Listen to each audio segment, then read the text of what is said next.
If you want to be a digital influencer, think again.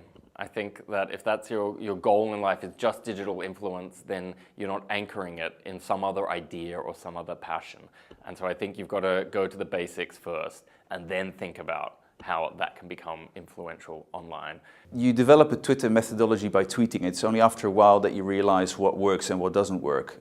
And I've realized that it's very important to be focused, to talk about a particular policy or range of policy areas that are quite closely together. Well, if you just want to be in the spotlight, that's probably not good enough. You've got to be there because you actually care about something and have something to say.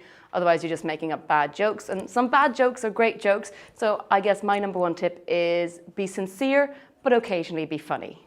Be yourself, be unique, be honest, and be helpful.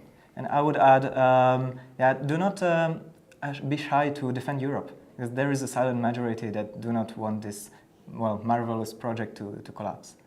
Look at the best platform where the community you want to address is. And secondly, don't think it's all about the digital connections. So actually use Twitter, use LinkedIn, use Facebook, use your blog, use Instagram to bridge the gap between the online and the offline. So use these digital connections to actually meet these people, because a handshake is a lot more powerful than 1,000 retweets.